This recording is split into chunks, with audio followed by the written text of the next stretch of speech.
이게 뭐야? 까망도 뭐야? 처방 입장약인데요. 원래 약장으로 해놨네요. 오타예요. 그러니까 원래는 처방 읽어주는 장약이라는 네네네. 뜻인데 장약사님이잖아요. 자기소개 네네. 부탁드릴게요. 네, 전주에서 M약국을 하고 있고요. 지금 파마코테라피를 공부하면서 약사님들하고 같이 스터디도 하고 강의도 조금 나가고 있어요. 그래서 오늘 여기 지금 모양님하고 호기질환 천식에 대해서 같이 함께 알아보고자 이 자리에 나오게 됐습니다. 왜? 어색해서. 근데 제가 바로 OX 퀴즈 낼게요. OX 퀴즈. 네네. 우선 첫 번째, 기침을 오래 하면 천식이에요? 노. 두 번째, 천식은 알레르기 질환인가요? 네, 예스. 알레르기 비염 환자는 천식 가능성이 있어요? 네, 맞아요. 오, 그러면 하나하나 조금 읽어나가도록 네. 하겠습니다. 우선 기침을 오래 하면 천식이라고 보기 어렵다라고 네, 하셨는데 그 맞습니다. 이유는?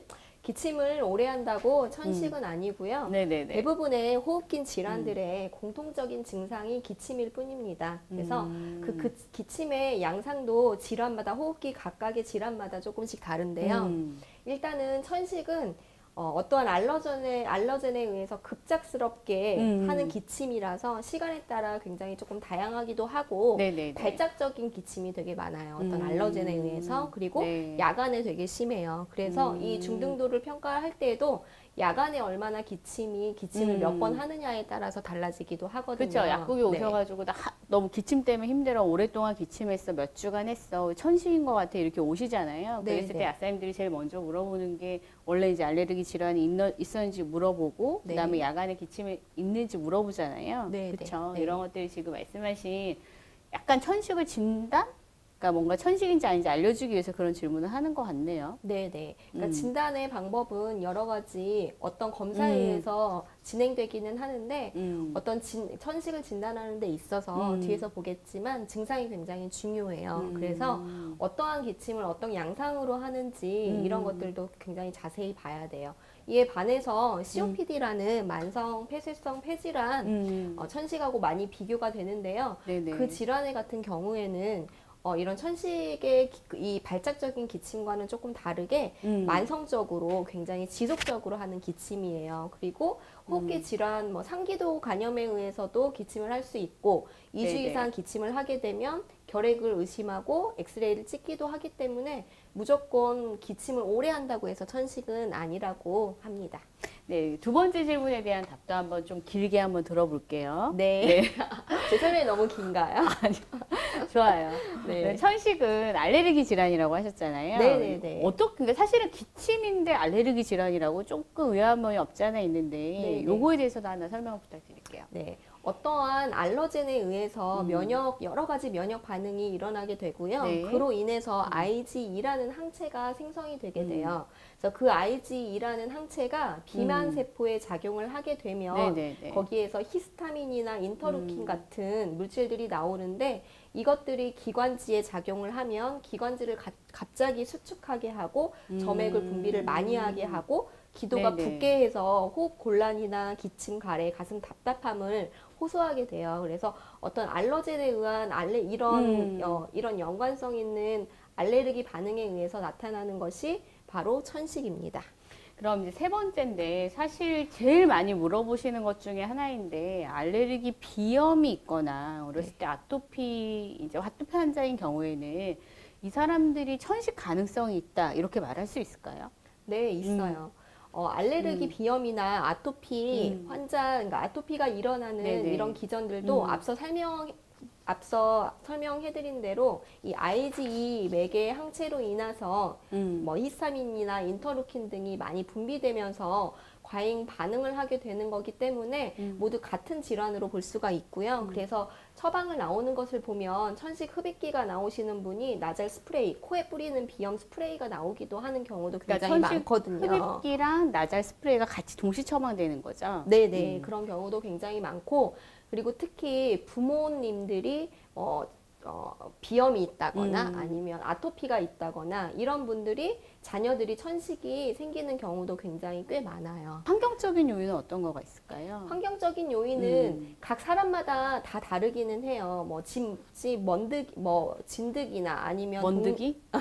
진드기, 집진드기, 예, 집진드기나 아니면 동물들 그 털에 사는 그 진드기들 있잖아요. 그거에 알레르기 반응이 일으키는 사람들도 네, 있고 그리고 뭐 곰팡이나 아니면 꽃가루. 그래서 우리 뭐 봄에나 아니면 가을 정도에 뭐 꽃이 피는 계절에 이게 심해진다 뭐 이러는 분들도 있거든요. 계절성 알레르기 질환이죠. 네네네. 그래서 이런 환경적인 인자가 물론 주가 되긴 하겠지만 유전적인 인자도 무시할 수 없다고 합니다.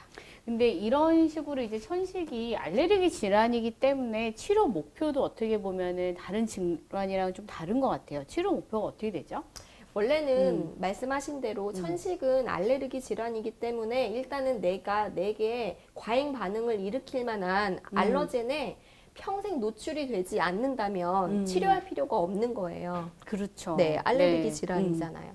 그렇지만 우리가 어떤 한 사람이 한 가지 알러젠에 반응을 하는 것이 아니고 보통은 몇 가지 이상의 알러젠에 반응을 하고 그리고 이런 알러젠들이 보통은 우리 생활 속에 널리 퍼져 있는 것들이기 때문에 이런 것들을 다 회피하면 살 수가 없어요. 네, 그래서 이러한 알러젠에 의한 급성적인 증상을 해소하고 급성 발작을 예방하고 그리고 이런 반응들이 계속 반복하게 되면 처음에는 기도가 가역적으로 좁아졌다가 다시 약을 쓰면 펴지게 되지만 나중에는 기도 개형이 일어나게 돼서 이게 비가역적인 반응으로 일어나게 돼요.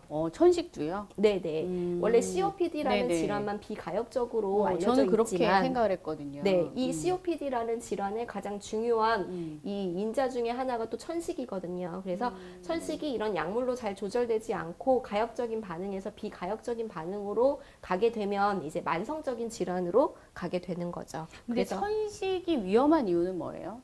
되게 직설적으로 이야기를 해주면. 직설적으로 이야기하면 이제 이런 만성적인 질환들은 이제 평소에 관리하면서 내가 어떻게 관리하느냐에 따라서 아주 급성적인 반응이 일어나는 경우는 드물지만 이 천식은 알레르기 질환이기 때문에 갑자기 급성적으로 나타나는 이런 기도 수축 때문에 갑자기 숨이 막혀서 숨을 못 쉬는 경우가 생겨요. 그게 너무 위험하죠. 네, 그쵸? 그래서 이제 응급실에 가는 경우도 생기고 그래서 이제 그 환자들이 늘 휴대하고 다니는 것이 이런 기관지를 빠르게 5분 안에 빠르게 확장해 줄 수 있는 이런 벤토린 같은 사바제제를 가지고 다니게 됩니다. 그게 가장 위험해요. 그렇죠. 그래서 천식으로 인한 사망을 예방하는 것도 사실 치료 목표 중에 하나인데 그 이유가 말씀하셨던 것처럼 천식은 사실 기관지 자체가 좁아져 버리니까 숨을 쉬기 어려워지니까 그거를 이제 예방하기 위한 것이 치료 목표라고 말씀하셨고 치료 방법 우리 여기 너무 덥지 않아요 지금?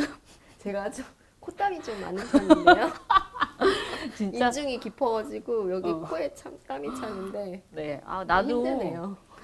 오늘 왜 이렇게 덥네. 치료 방법은 크게 이제 한 3가지 정도 이야기해 주셨어요. 하나씩 설명 부탁드릴게요. 네. 일단은 말씀드린 대로 내가 알러젠에 그러니까 그 과잉 반응을 일으키는 알러젠을 피할 수 있다면 가장 좋은 방법인데 피하라. 네네. 그걸 피할 수 있으면 이제 강하게 반응하는 것들이 있고 약하게 반응하는 것들이 있잖아요. 그래서 강하게 반응하는 것들은 회피하는 방법을 써주시면 제일 좋고요. 그런데 모든 걸 다 회피하기 어려우면 약물요법을 통해서 염증 조절을 위한 스테로이드나 아니면 기관지 확장제를 써가면서 약물요법으로 계속 관리해 나가는 병이에요. 그리고 이로 인해서 이제 동반 질환을 치료한다거나 아니면 폐렴이나 아니면 인플루엔자 같은 백신 접종 같은 것도 필요하다고 생각합니다. 그렇죠. 사실 우리가 인플루엔자 백신이나 폐렴구균 백신을 맞는 가장 큰 이유는 합병증 예방이잖아요. 어떻게 보면은 그렇죠. 그러니까 모든 질환의 결국에 합병증은 폐렴으로 사망하시는 분들이 굉장히 많거든요. 많아요, 진짜. 네, 그래서 65세 이상은 아니면 아주 어린 아이들은 폐렴구균 접종을 하는 편입니다. 그래서 이제 저희가 이제 선생님이 이제 오늘 다시 한번 정리를 해보면 네. 이제 천식이 알레르기 질환이다. 네. 그렇죠. 알레르기 질환이고 우리가 알레르기, 비염, 그다음에 알레르기에 의한 아토피 어떻게 보면 천식 같은 계열이잖아요. 네, 그래서 네. 약도 지금 보면 제일 많이 질문을 받는 게 내가 어렸을 때 그 비염이 있어서 싱귤레어를 처방을 받았어. 네. 그런데 천식이 있으니까 또 싱귤레어를 주는 거예요. 네. 환자 입장에서는 왜 똑같은 약을 주지? 이럴 수 있잖아요. 네, 그래서 요거에 네. 대한 설명 좀 부탁드릴게요. 네. 앞서 말씀드렸듯이 아토피나 비염이나 천식이 일어나는 기전은 동일하다고 네네. 말씀드렸잖아요. 어떤 알러젠에 의해서 면역의 어떤 과잉 반응으로 인해서 IgE 항체가 생겨나게 되고 그 항체로 인해서 그 어떤 수용체에 작용하게 되면 히스타민이나 인터루킨 같은 물질이 많이 분비가 네. 되잖아요. 그래서 같은 원리로 일어나는 이 인터루킨을 바로 막아줄 수 있는 것이 싱귤레어인 몬테루카스트입니다. 그래서 지금 기전 잠깐 보니까 네네. 선생님 이제 한번 설명 부탁드릴게요. 이제 알러젠들이 보이거든요. 네네네. 알러젠이 이제 오게 되면 네. 염증 세포에서 인터루킨을 분비하게 되고 네. 이 인터루킨이 이제 각 리셉터들이 있을 거 아니에요. 각 네네. 기관마다 그 리셉터들에 붙게 되면 기관지는 이제 수축하게 되고 피부는 가렵고 빨갛게 되고 그러니까 콧물 지금 나고 말씀하시는 게 걔네들이 붙게 되면 기관지는 수축하고 되고 피부는 가렵고 빨갛게 되고 그리고 콧물 나게 되고 그게 다 알레르기 반응이라는 거죠. 그렇죠. 다 그쵸. 똑같은 반응이라는 거죠. 걔가 각각의 기관마다 다르게 나타나는 것일 뿐. 네네네.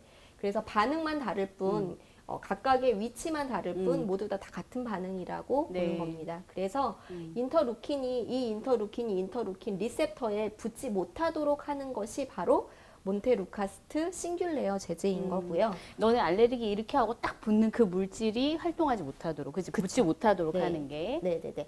그래서 이 몬테루카스트는 기관지에서는 네. 약간의 기관지 확장 효과가 있고 기침을 좀 줄여주고 폐 기능도 호전을 시키면서 기도 염증을 감소시켜주고 그래서 천식 악화를 감소시켜 줄 수 있는 결과가 있습니다. 그래서 천식의 기본적인 약은 원래는 스테로이드거든요. 스테로이드 흡입기인데 이 스테로이드 흡입기가 경구약은 아니어서 굉장히 용량이 작기는 하지만 그래도 사이드 이펙트를 줄이기 위해서 이런 약들을 함께 같이 하게 되면 스테로이드 용량을 좀 줄일 수 있는 방향으로 갈 수가 있는 거죠. 감사합니다. 네. 오늘 첫 시간 이렇게 나와서 설명해 주셨는데 어떠세요? 일단 콧땀이 좀 많이 나고요. 아니 근데 네, 좀 사실은 너무, 네. 짱냥님이 원래 이 호흡기 질환에 대해서 약사의 강의도 되게 많이 하시잖아요. 네네. 그 약사의 강의하시는 거랑 이렇게 카메라 보고 하는 거랑 어떤 차이가 있는 것 같아요? 조금 더 긴장이 되기도 하고 이렇게 버벅거리기도 하고 버벅은 안 이제- 했어. 혼자 그래요? 엄청 많이 말했어. 이렇게 약사님들이 있는 상태에서 이렇게 네. 피드백을 서로 받으면서 하면 좋은데 그래도 모양님이 계시니까 네. 그래도 좀 낫네요. 어쨌든 오늘부터 시작해서 저희가 한 호흡기 관련된 내용을 한 6회 정도 해볼 생각이거든요. 네, 그래서 네, 네. 오늘은 이제 맨 처음 기초 보면은 천식은 알레르기 질환이다. 네, 요 네. 이야기 이제 마무리하고요. 네. 다음 시간에 천식 검사에 대해서 한번 알아보는 시간 갖도록 하겠습니다. 네. 인사할까요? 네. 안녕. 안녕. 큐베이